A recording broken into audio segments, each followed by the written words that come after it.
It's a question that animals and soldiers have asked for forever. How do you hide? Look, it's not so hard if you're tiny like a chameleon or medium like a sniper. But what if you're a honking great ship? Enjoy.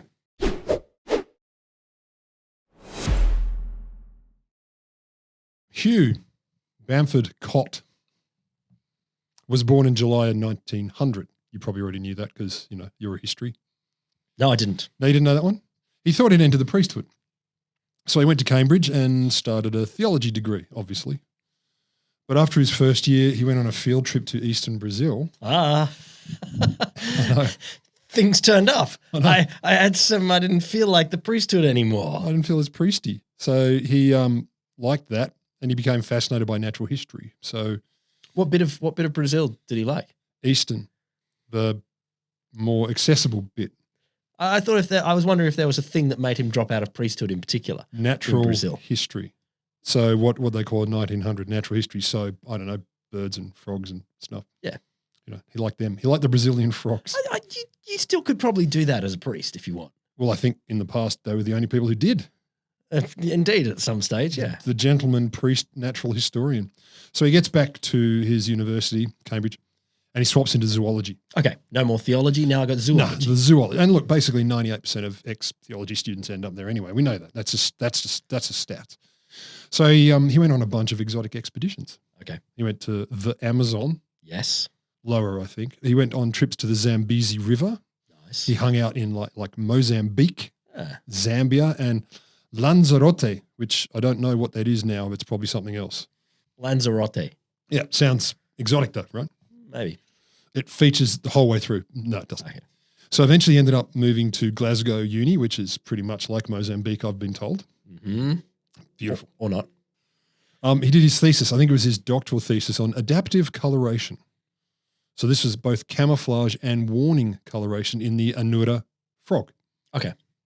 1938, he gets a Doctor of Science at Glasgow and he becomes zoology guy at Cambridge and the Strickland curator of birds at the university's Museum of Zoology. Yeah, sounds nice. Which is a long way from a church.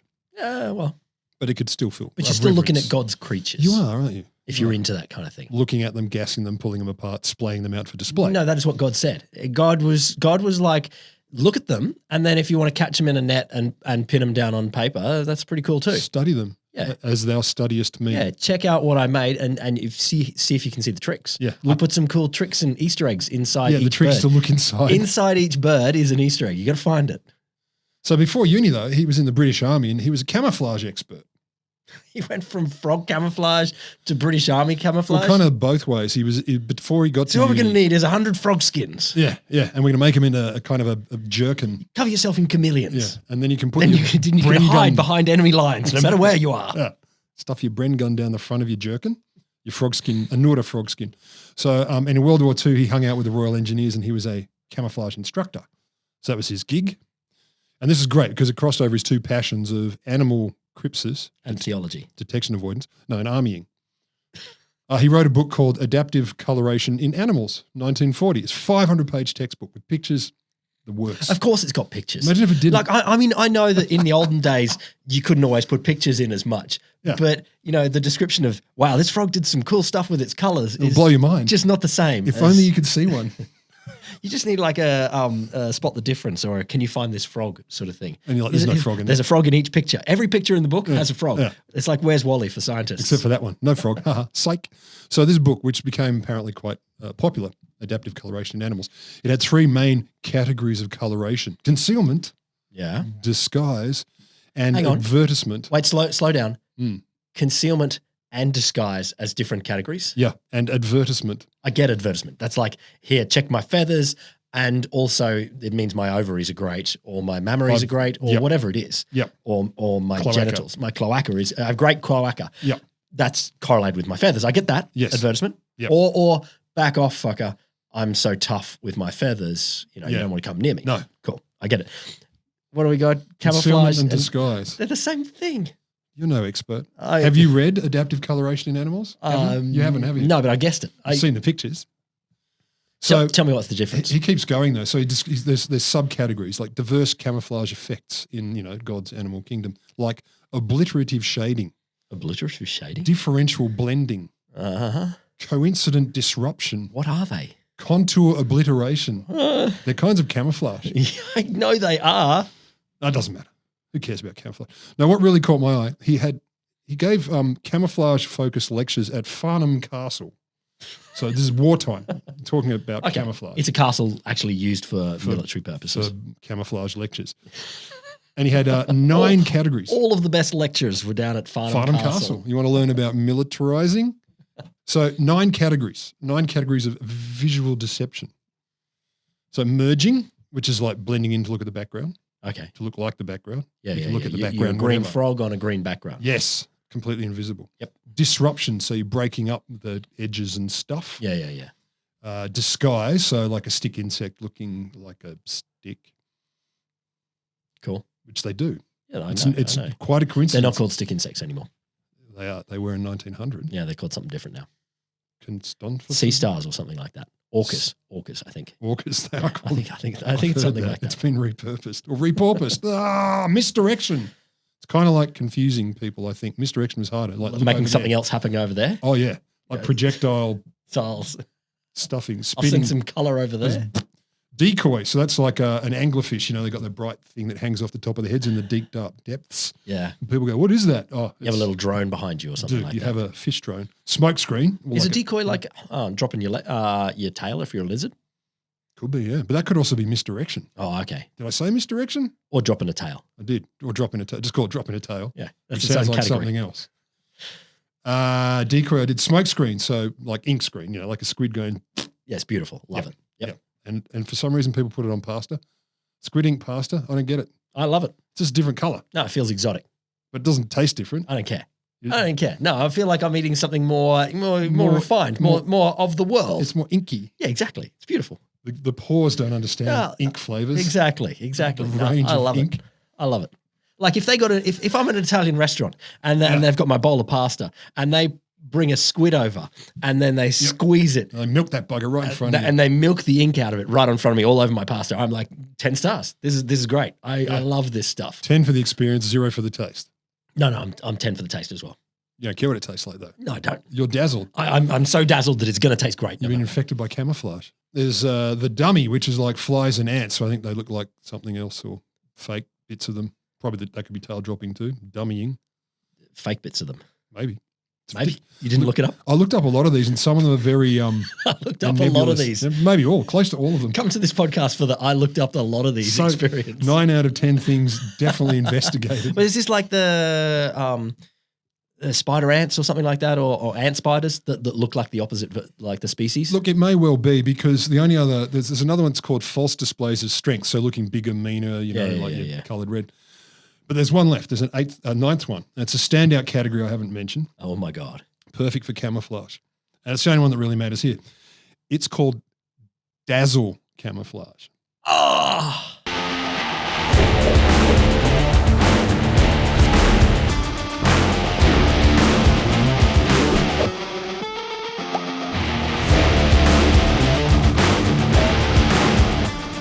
Welcome to The Wholesome Show, the podcast that will not rest until it has bedazzled the whole of science.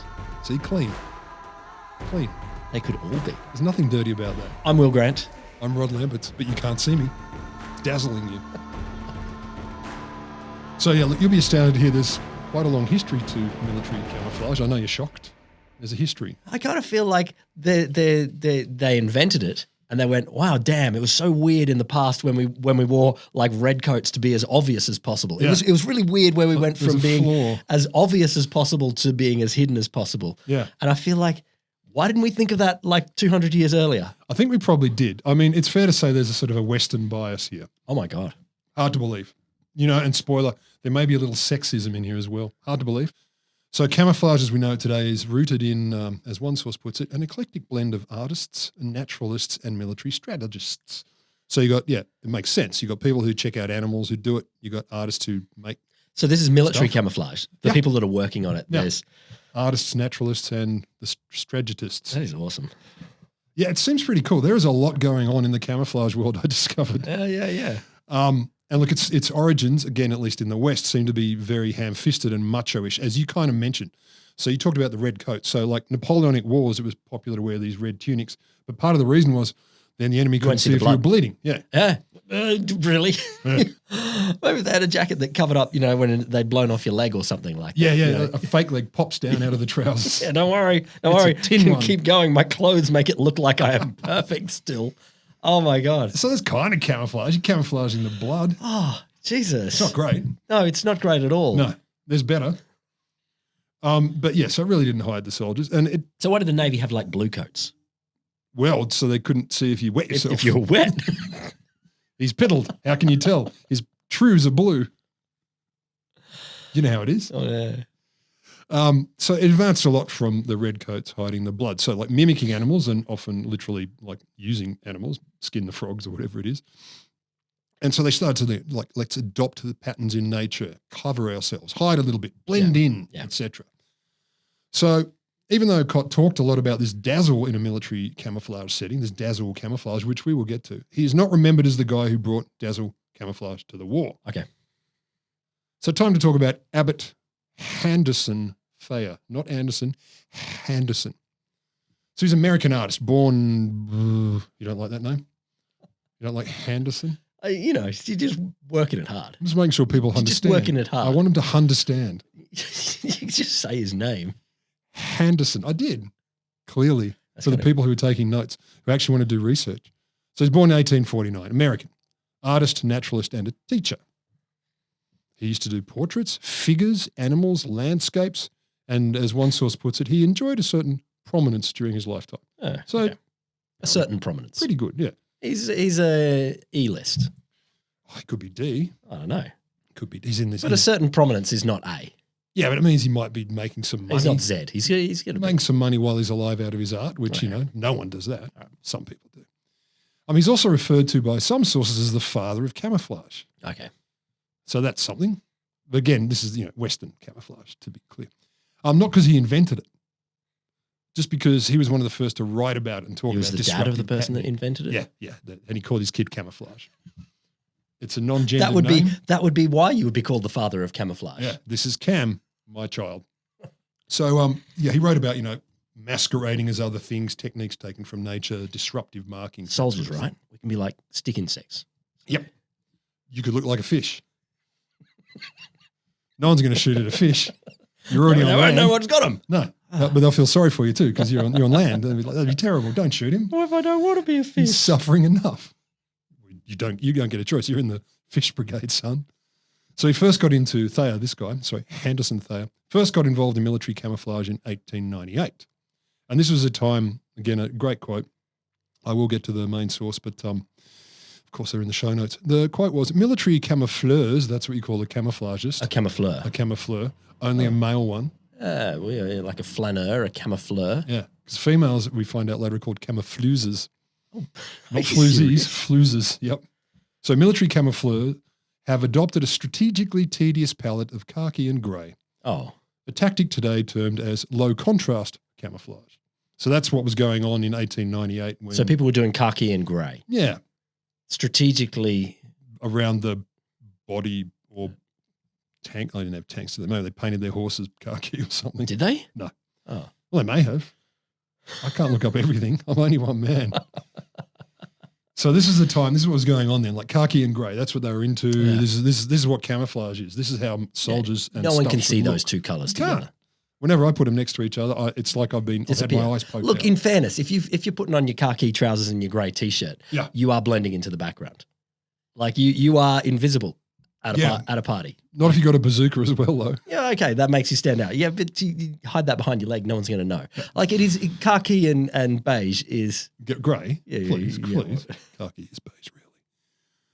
So his research, however, was quite different. He's all about counter shading, disruptive patterns that were really high contrast. Okay.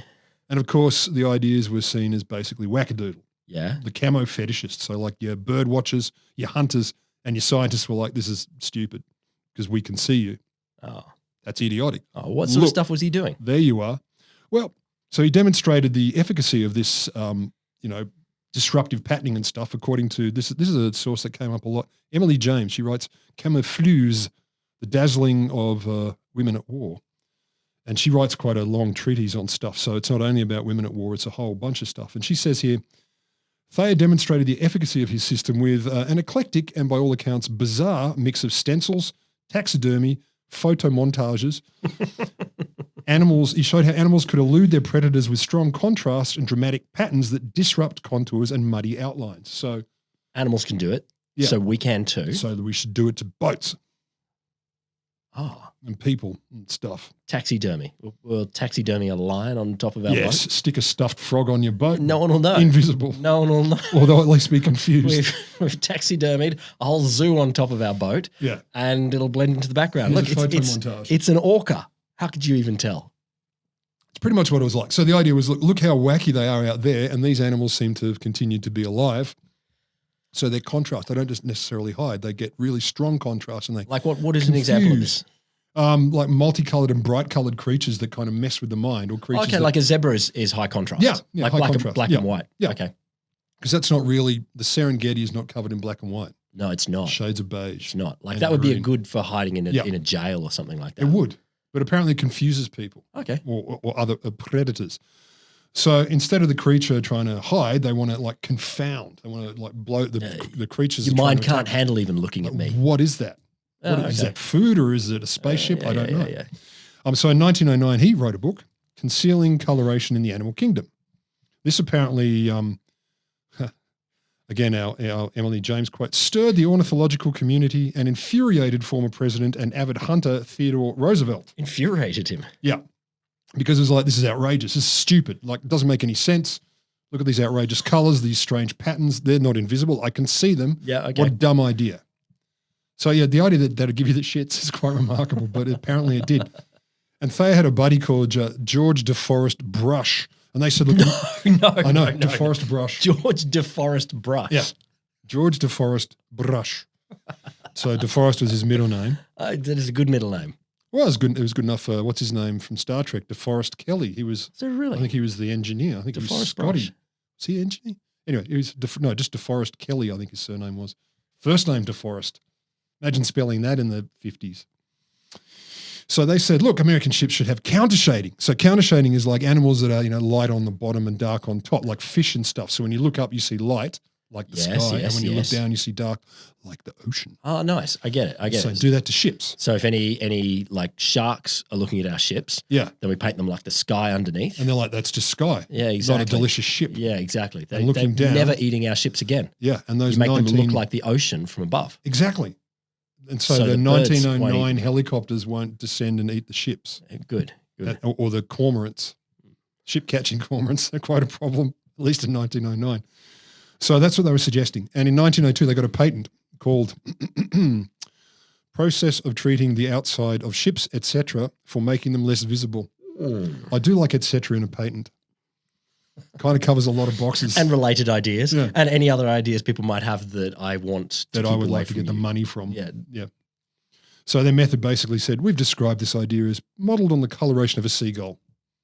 Okay. Paint a ship like a seagull. Yeah, with an orange beak and a craving for chips. It would be nice. Yeah, for some reason, seagull, I would have thought almost any fish would have been better. Most sharks. Anyway, so he and Thayer and Brush would experiment with camouflage well into World War I, both together and apart. So Brush, at one point, developed an idea for a transparent aeroplane. Yes, like Wonder Woman's I know. brain. I know. How is that not happening? If you developed an idea, Yeah. and I know that all science starts with an idea. It does. That is true. But then you hit okay, how do we do it? And Well, we start first with a good idea. what year were you talking here? Early World War I. Okay, so we're still at the. They're not great with planes in general, really. Yeah, this is the Red Baron sort of era. Yeah. And to go, okay, but what if it's transparent? What if the canvas was invisible? I don't think anyone is saying that's a scientific idea at the time. That is a stoned idea. I've got balsa wood that you can see right through. And these propellers.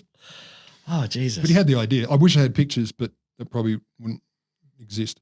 I mean, if it was like clouds or something like that. Yeah. Okay, so that's a different form of camouflage, isn't it? Yeah. But that's not invisible. Transparent plane. Transparent plane. And then you'd see the dude. It is like your mate in grade 3 that here's what you're gonna do. invents something. It's Yeah. like, no, you haven't invented that. You have just said the words. I invented, and about that age, the battlefield laser for soldiers. Yes, and nice, the trick nice. was you had the power was in a backpack. Yeah, cool. So I fixed that. I invented a tunnel for cars that changed all the time to go exactly where you wanted to go, and That's a good idea. Yeah, it was perfect. So the tunnel just went where you want. It hasn't been fully realized yet. No, but that's because you're ahead of your time. I know, but, or maybe there's other reasons. You're a man on the edge. They're not ready for you, even younger you. So Thayer kept on going on his own, plugging away at this disruptive or high difference camouflage, which he, at least at one point when he talked about it in Nature, he described as razzle dazzle. Yeah, that sounds nice. Razzle dazzle him. He also got into human camouflage. Well, that's an obvious one. Yeah, you skin a person, put them on, and no one knows it's you. That's not what I was thinking. No, and you shouldn't. That's a terrible idea. It's gross. So he designed a prototype sniper suit, which is cool. It was an array of bright colors it was inspired by a hunting coat he inherited, which he subsequently enhanced with scraps, snippets, and shreds of painted fabric. Okay. What is he blending into here? I don't know. A fabric shop? It's not clear. Yeah. Is it Garbage tip face or something? Yeah, something like that Yeah. might work well. Yeah. But I assume most snipers want to blend into like either the woods Yeah. or like an urban The landscape. place from whence they are sniping. Anyway, he presented this, as it was put, Harlequin-esque costume to the British War Office, hoping Winston Churchill would go, great idea. And a painter friend of his said, look, he described this as some drawings and an old spotted brown jacket with rags pinned to it. Dear Winston. Look, I think a lot of the British military at the time was shoestring and let's see what'll happen. So, someone comes up with a coat and they've pinned some stuff to Check it. this shit out. Hey, Have you ever thought of hanging bits of fabric off it? it couldn't be worse than not. It could be. I do think it could be. Okay. I think if you're hiding in a swamp or the Serengeti, Indeed. and you're wearing bright fluorescent colors and you're trying to take your firing position. But in fairness, if I'm an enemy soldier here, Yeah. and I'm like, what the fuck is that pile of rags? Couldn't be a sniper. I would not jump to sniper. You I would understand dazzle. I would exactly. Confuse. I would be. What the hell is that? Some sort of birdie slug rag thing? And it certainly doesn't look dangerous. Yeah, exactly. I'll go and. Look at the pretty I'll colours. go and give it a kiss. It looks so nice. That's good. It's a Big- sniper, big like cuddle. 9 miles away. He also kept going though. So apparently his efforts with this sort of stuff were described as eccentric and ineffective. So it didn't go well. But he kept going. So he writes to Churchill in 1915, says, look, you should camouflage submarines by counter-shading them like fish. Just a second here. Submarines are somewhat camouflaged already. Yeah, they're underwater. by being underwater. Yeah. Um, But work with me. I If don't you paint them like a fish, okay. then they're more fish-like. But what do we? You don't see submarines when they're underwater. Well, you do if you open your eyes. Can't you open your eyes underwater? Mind you, a fish-painted submarine is pretty cool. It'd be fun. Like, Is this like when they painted sharks' mouths on planes and stuff like that? it's so it's cool. like- I love that. I'm a marauder. So he said you should paint also ships white to make them invisible, Against the white sky. and the white water and the white clouds and the whiteness. And the Admiralty said, look, okay, we're going to look into it. Okay, we did? No. Oh. So they criticised the idea very eloquently. This would require the camouflage would have to vary depending on the light, the changing colours of the sea and the sky, the time of the day, and the angle of the sun. Changing camouflage. Yeah, and that's not easy. hard. That's hard. That's not easy. And they concluded, this is my favourite bit, his freak methods of painting ships might be of academic interest, but really not of practical advantage. So thanks, Egghead. What the fuck are we going to do with this? That is such a dismissal of Isn't it? the glorious profession Yeah. of academia. Yeah, I know. The practical profession as well. Practical ideas are us. So he keeps hassling the Brits, keeps saying, come on. So he's American, remember. So he goes to England towards the end of 1915, November, where he started to give demonstrations around the country of all his razzle-dazzle, etc. But before he actually got to the War Office itself, he was apparently warmly welcomed by a British zoologist called John Graham Kerr, who was so enthused. He was so excited by the support that Kerr gave him that he didn't bother meeting with the War Office. He went home again and kept on writing letters instead. It doesn't sound good. No. Like, I know going to your job interview Yeah. and meeting someone cool outside the building is This is way better than a great. job. Yeah, fuck it. Still follow through and get No. the job. No, go home and write letters. No. So despite all this effort, Thayer is not remembered as the dazzle guy either. Oh. I know. Who's the dazzle guy? So we get to John Graham Kerr, the guy who's very enthusiastic, British fella. It turns out in 1914, before Thayer had been haranguing Winston, Kerr had already written a letter to the old bulldog and said British warships should be camouflaged. So Kerr was there early. It was before. Okay. Before. He said, look, these are the principles of disruptive camouflage. The idea is to confuse, not conceal, disrupt the ship's outline. Okay. So not hide it, mess it up. So we're putting some trees on it or something. Yep, exactly. Outlines of this ship has buildings on it. This has got a harp. Yeah. This is the giant harp ship. Pig's head. And so the enemy will go, I don't even know what I'm looking at. Yeah, I'm a giant pig at sea. Who puts a pig I am not scared of that. No, it can't be dangerous. In a state of wonder. But I am hungry. So he said the point of this is to greatly disrupt difficulties of accurate range finding of ships. So if they look confusing, it's harder to judge how far away they are. Right, I get it. If it looks like a giant pig. Boom. Yeah, you can't shoot a giant pig on the water because that doesn't make sense. How far away could it be? It's obviously, if it's that big, it must be closer or further away. Or is it a real pig? Can't be. It's too big unless it is a real pig. See, it messes with the mind. You're barely coping. And he also suggested things like this. The ship's mast should be disrupted with regular white bands. So you countershade them. So you paint the guns grey on top and then you grade them down to white so they'd kind of disappear against the background. Okay. And you take the dark parts of the ship and paint them white and the light parts of the ship and paint them dark. Up is down, black is cats. I am so confused. Kittens are sausages. I couldn't see any of this. I don't even know what a ship is anymore. No. So both of these were supposed to make them sort of pseudo-invisible, but also, again, difficult to range find against, which is a great idea. So 1915, the Admiralty said, we conducted some various trials on this and we decided to paint our ships monotone grey.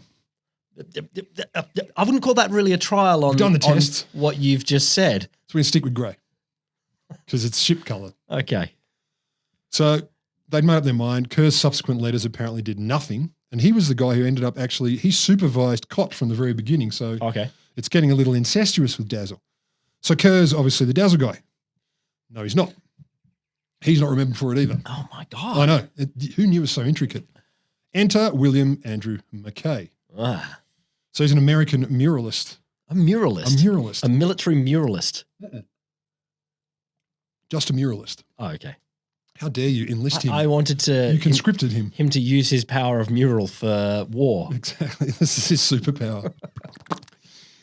So he argued early in World War I that an optical mixture of grey would be more effective than battleship grey because low visibility.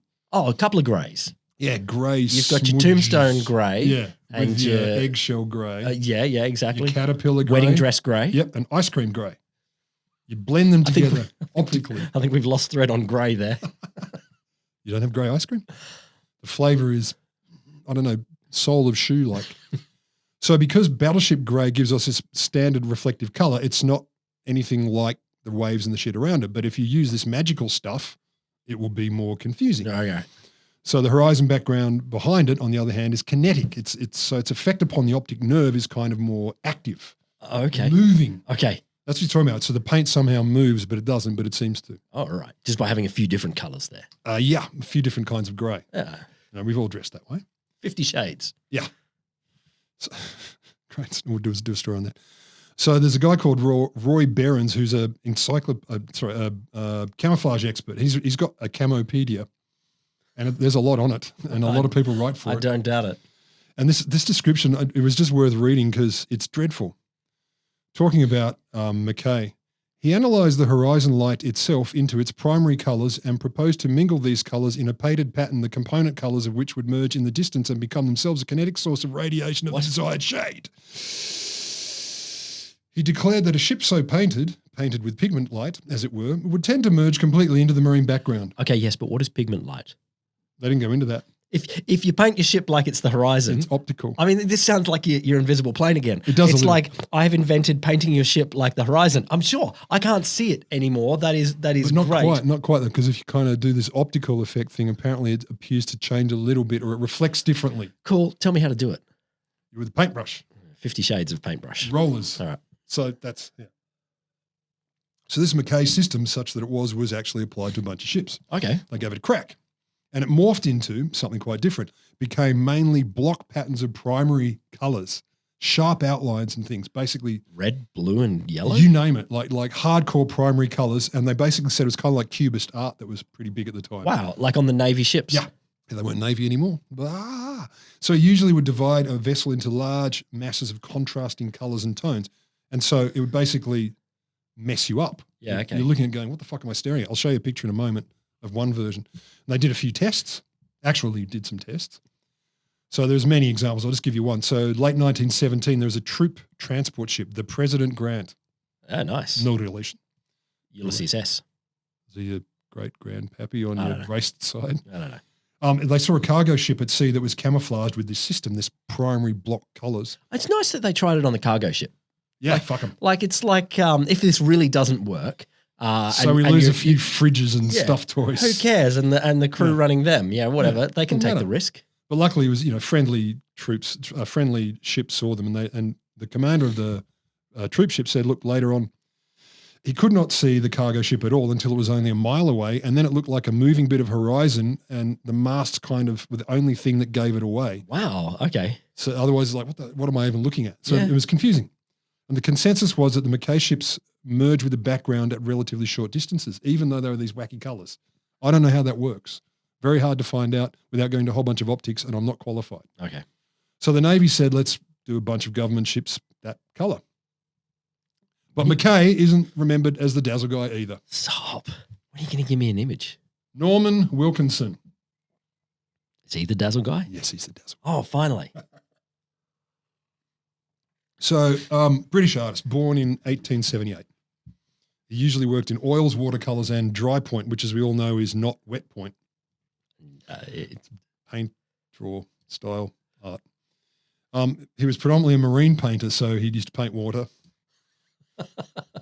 He's really into boats and the seas. Okay. Fair enough. It's scenic. Yeah, it's pretty. But being by the ocean is nice, and if you can, take a shot.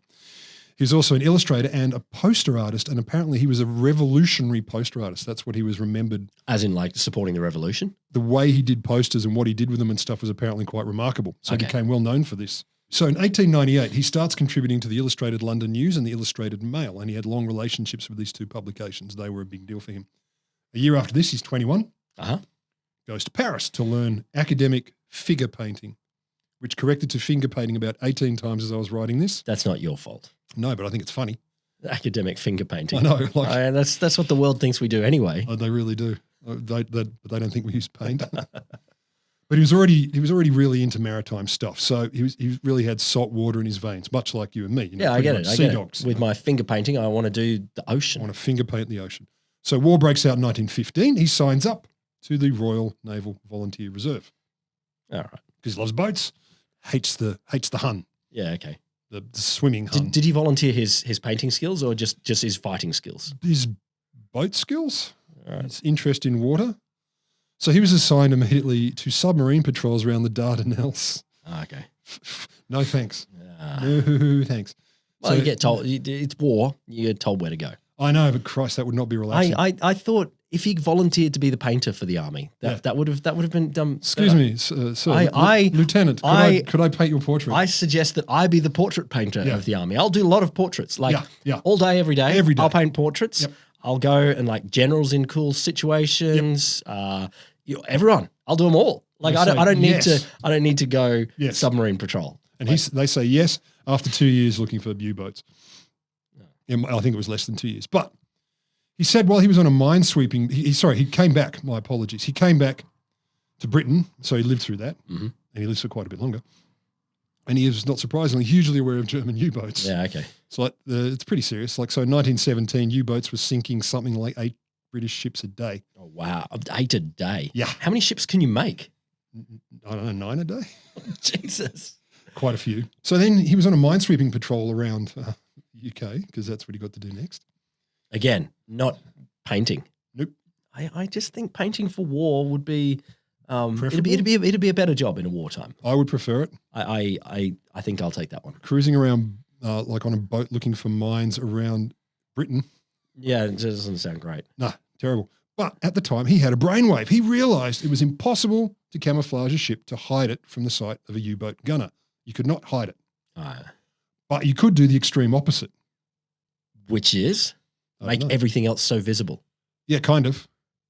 He said basically because it's impossible to hide it, the smokestacks, even if you hit it well, would still give it away. There'd be smoke and stuff. He said, all right, how can we make it more difficult to target with a periscope? Oh, okay. So we fuck with their minds, we fuck with their visuals. Yeah. So he said a ship should not be painted for low visibility, but in such a way as to break up the form and confuse the submarine gunner. So you couldn't necessarily tell which way it was heading, even how big it is. Put the back on the front. Literally in Put some the side cases. on the top. Paint bow waves in the wrong place so they think it's going in the opposite direction. Paint some waves. Yeah. Waves on the boat. I know. Like, I love this. And so he agreed with Kerr, the guy who, he thought was going to be Dazzle guy, that confusion was better than concealment. But he thought the idea of the way you did this confusion would be a little different. So Dazzle was the go for both of them. You got this radical theme that, again, it used these bold shapes, violent contrasts of color, like insane stripes and stuff. Can't find any original color photos, but even the black and white ones are remarkable. I'll show you them just a tick. Oh, this is just a tick. You'll get there. You give me the photo now. Oh, you're about to get it, but you need some information first. So it's supposed to basically stun, confuse, and blind the enemy. How would it work? Let's take a moment and be a U-boat torpedoist. Okay. So put yourself in a German terrified state of mind. Yes. Yeah. No, you were loving their job, surely. Fuck no. Wishing they were doing portraiture back in the Rhineland. The idea of being in a submarine that has as its goal to shoot and be shot at. Mm-hmm. No. Sounds great. I'm against it. So the U-boat torpedoist guy, gunner, always a guy, they had to fire and hit a target from as far as about 2 Ks away. Okay. They couldn't get close than 300 meters because the torpedo needs to arm. Oh. So you can't get Can't fire too close. Nope. Because otherwise it goes donk. Why don't you arm it like? I don't know. Apparently they need to, wind up. But to actually do this job, you have to accurately predict where the target will be by the time the torpedo reaches it. Yeah, exactly. Because boats are so fast moving. Oh yeah, they're like aquaplane. What do you call it? Hydrofoils. So typically, when you pop up, you have 30 seconds to sight the ship and target it before you pull the periscope down again, because otherwise the ship will see the wake of the periscope. Yeah. And go, that's it. Blow them up. That's jetty. So they don't have long. They've got to look up, have a look at the thing. How big is it? How far is it? Which way is it going? How fast is it going? 30 seconds under a little bit of pressure. And also the typical U-boat would carry maybe 12 super expensive, very slow torpedoes. Oh, super expensive? Very slow? Yeah. Why don't they get cheaper and faster ones? I know. Are you poor? Get a better job. I just don't understand why they don't get better ones. Well, it took time. Very slow. It took time. What are we talking very slow? Like you can swim faster than this thing? Yeah. No, so Ian, the torpedo would go faster than a torpedo. So Wilkinson says, okay, let's dazzle the gunner. So we'll make it difficult for them to estimate the ship's type, their size, their speed, and their heading. So even if they get a shot off, it's probably going to be a shit shot. Okay. He said, look, you only have to be 8 or 10 degrees off for the torpedo to miss. Not a lot. Yeah, okay. Not a lot. You're a couple of kilometres Do you want to see a picture? Okay, here's 2 things when you're thinking about. Finally, give me some pictures. So here are 2. One is about how you take the firing position, that top one. And so where you think the ship's going to be with its dazzle versus where it actually is. Oh, look how wrong he is. He's so wrong. He's miles out. He's going to get that. I don't understand this diagram. Yeah, you don't need to. Better is the mock-up. No, now I get it. The periscope. I couldn't target that at all. I wouldn't know what direction. How do you even know ship there's a was vat happening. there? But it looks quite different. Like the ship certainly looks different. This is a mock-up though, not an actual, I believe. I'll show you a picture of the actual ship. You can't see it yet. You're not allowed. I'll tell you when. I'll tell you when you can turn the page. Right. I know it's terrible. So basically he goes, I'm going to tell the old fogies about this at the War Office, etc. And a lot of people they weren't necessarily against it, but they were kind of rattled. They're like, this is weird. And again, from Emily James, Dazzle's aesthetic drama is plainly at odds with our sense of war's banality or the uniformity of military culture. Yeah. It looks a bit pop. A bit gaudy. Yeah. Doesn't look a bit serious. noisy when normally in military you want everything squared away. Yeah, and you want it to look, deathish, not jaunty or happy. So, yeah.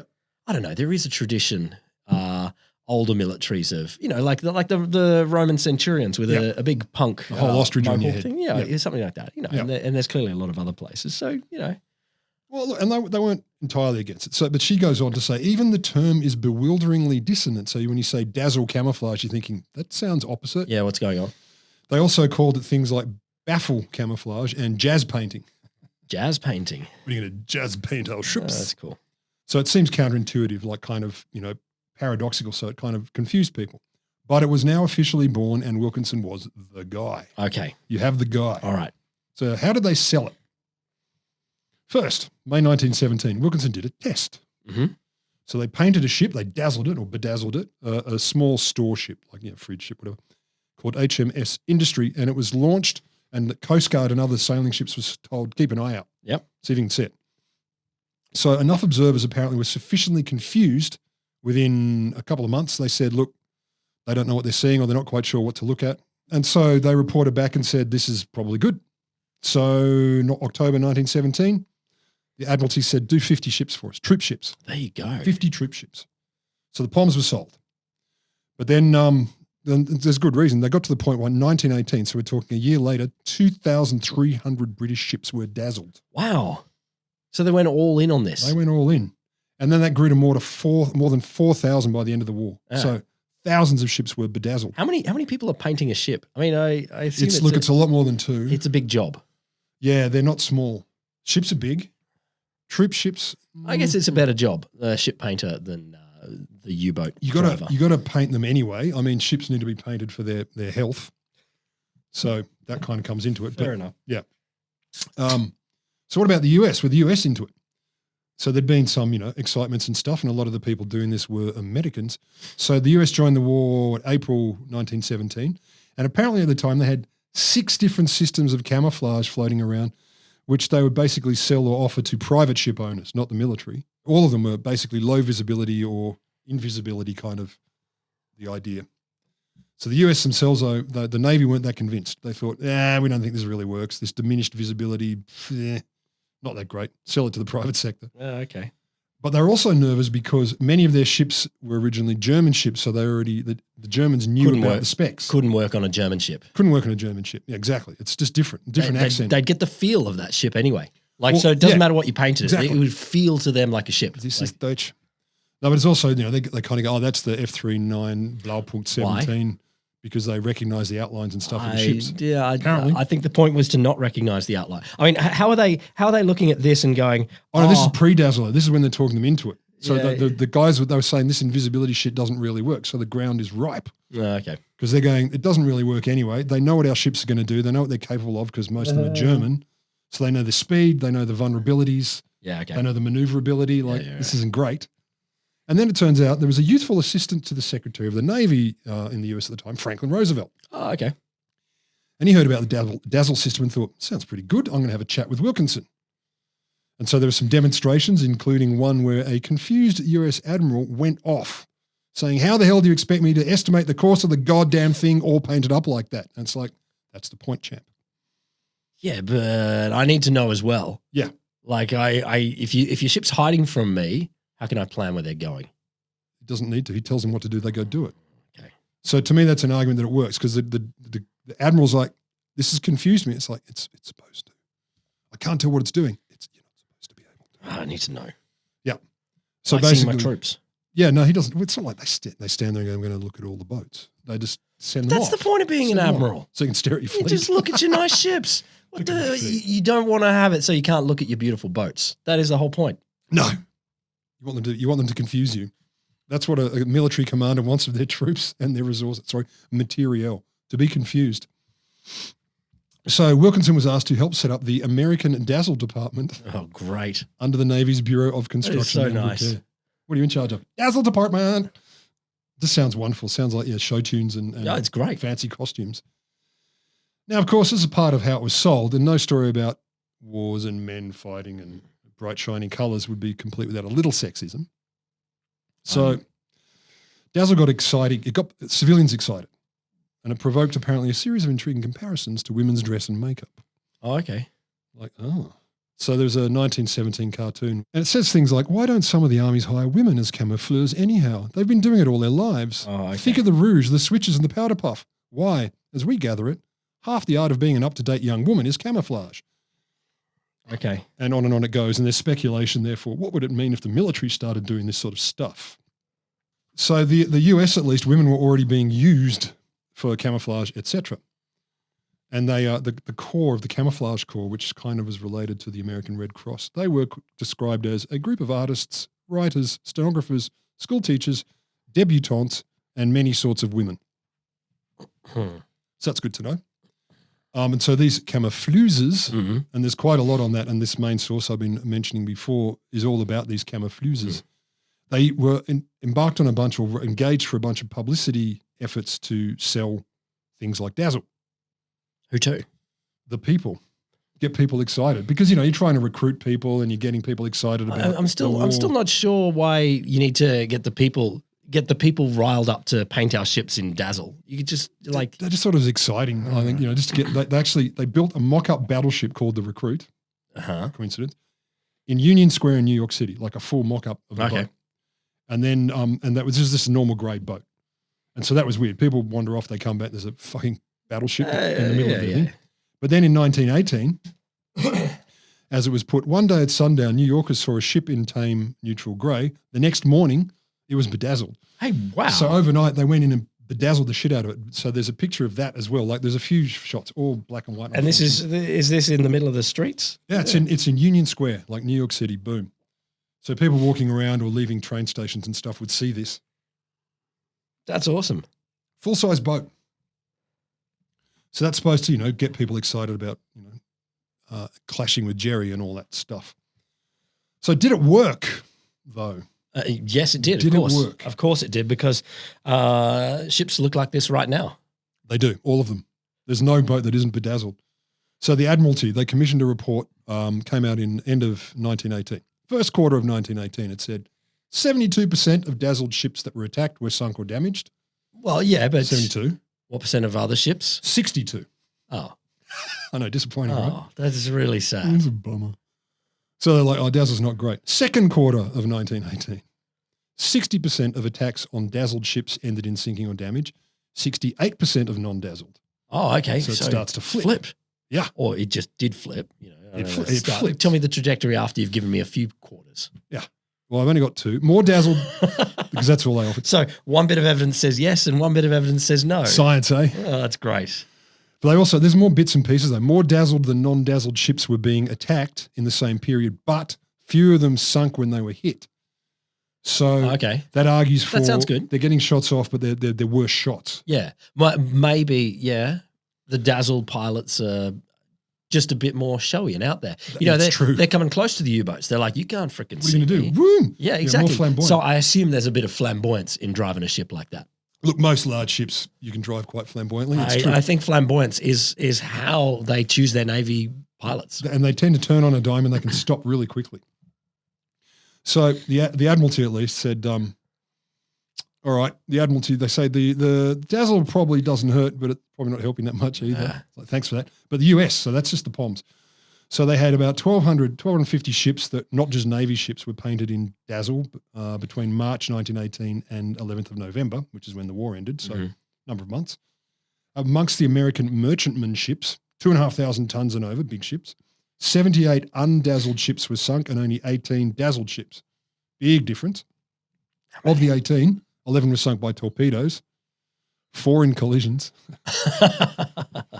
Okay. And 3 by mines. So, but no US Navy ships that were camouflaged were sunk in that period. Okay. So now we're going, that seems to work again. Yeah. But there are, of course, suggestions that saying, well, they're sailing in different areas. They're not in the same place as the pommy boats, etc. So not really clear. Also, the dazzle ships were larger than the uncamouflaged ships. So that can make an effect or a difference. This is ridiculous. Like, they're not doing a proper scientific investigation. That's perfect science. Like they really should have got identical ships and sail them in identical waters and make sure that you minimize your variables. Yeah, exactly. Yep. In fact, you could probably step out of the war a little bit and just say, hey, Germany, you drive some U-boats just here and check if you can see us. Like, this doesn't count. This doesn't count. Pretend it's Christmas on the Western front and we're all being cool. We're playing soccer together. Exactly. Yep. You fire some dummy torpedoes at us and we'll work out which one works better. And you can do some science as well if you want. Yeah, whatever you like. Like you can dazzle too. Yeah. Let's have a competition. At the end of the war, we see who's more dazzly. So there were numbers. So 5,000-ton ships, 38% went down compared to 13% of the uncamouflaged ships. So again, we're getting different numbers. It's not easy to compare. But of course, there's a bunch of anecdotes and stuff. Observations, caveats, anecdotes, etc. So one source says about the pommy figures, before camouflage, dazzle, was put on the boats, Germans got about 50 boats a week different kinds of boats, not just Okay, warships. yep. Afterwards, they reckon the average is about 10. That's a big jump. It is. Or- dip. Yeah. But this is, I heard. Mm. I've heard. It reckons. Dazzle was also so effective that it at times led to ships crashing into each other. Yeah, so yeah, there's a bit of yeah. that. And my favourite was a testimony of a U-boat captain. He says, it was not until she was within half a mile that I could make out that she was one ship, not several, steering a course at right angles. So he thought it might have been a bunch of ships going in different directions, Wow. crossing from starboard to port. So Really confused by this. yeah, like what the fuck? And there's many photos in the sources. There's one that made a boat look like it was like 3 boats end to end, just because it was all weirdly striped. That's okay. not in that one. They also said, look, the dark painted stripes on her after part made her stern appear her bow, and a broad cut of green paint amidships made it look like a patch of water. And this was in good weather, bright, clear visibility. Okay. And he goes on to say it was the best camouflage he's ever seen. Yeah, all right. Fair enough. So that's from a U-boat. Is there some sort of effect where the U-boats have to go in closer to these boats so they're more likely to get a better shot? That's a suspicion. Because they're, it changes how they behave. Yeah. Because they're looking at it going, the further out, obviously, you got less to work with. And then when you mess it up as well, you're like, I don't quite know what I'm looking at. So, according to this Roy Berensfeld again, who writes the Camopedia and is quite an expert in this stuff, he's written a few books. He goes on to say, look, it's difficult to retroactively determine whether Dazzle was truly a success. And he notes, I don't think we'll ever be clear, which is great. But also what wasn't clear was who should be credited with Dazzle camouflage. Well, there's obviously those guys. It got nasty. Really? After the fact, they got catty. So should it be Kotz, the original guy who said it? Should it be Thayer and his buddy Brush with the invisible plane? Because they talked about the stuff. They said razzle dazzle, or at least Kotz did. Should it be Mackie or Mackay? He put block patterns on ships. Seems like a pretty good contender. The biggest one was John Kerr, who pushed for the disruptive patterning, etc., and said it would make range finding difficult. So there are a lot of contenders. And after World War I, there was a little bit of argy-bargy. Really? Come on, man. So Wilkinson applies for credit for this to the Royal Commission on Awards to Inventors. You know the group. Yeah, okay. He was challenged by a bunch of other people, but particularly by Kerr. Kerr went, this is outrageous. So this is, by November 1918, the battle was really heating up between Wilkinson and Kerr. They were getting really grouchy. So Kerr argued he'd introduced it to the Admiralty in 1914, and he said, so you should be listening to me. Finally, 1919, the end of 1919, a committee was formed, of course, to determine who gets the credit. Yep, who gets the credit. Oh, my God. It took a year. So they asked things like this. What are they going to get for it? There's some money. Okay. At the end, there's some money. All right. But also, it's just a bit of gentleman. It's mine. How dare you, sir? I saved the boats in the war. So Kerr was asked whether he thought Wilkinson had benefited from anything that Kerr had written. And his response was, look, I make no claim to have invented the principle of party colouring, party with an I. The principle was, of course, invented in nature. So that's not an answer. Yeah, you can't claim this. God did it and shit. He also agreed that he had not suggested anywhere in his letters that the system he created an illusion as to the course of the vessel that was painted. So he said, I never said it would make it look like it's going elsewhere. All right. So what are you talking about? In 1920, so a year later, the Admiralty said, no, it's not you, Kerr, it's Wilkinson. 2 years after that, Wilkinson was awarded £2,000.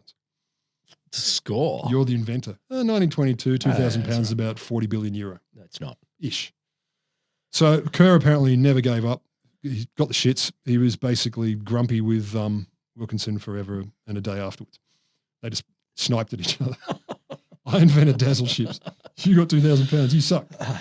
But anyway, that kind of blew over because people stopped giving a shit. Ships had to get painted really regularly because, maintenance, and the dazzling kind of just. That was kind of hard to do. Yeah, I think, and they just started going, especially if you're between wars, they're kind of, okay. So I went back to grey. So there was a little bit of dazzling in World War II, but kind of wore off. Yeah. Kind of, don't worry about it.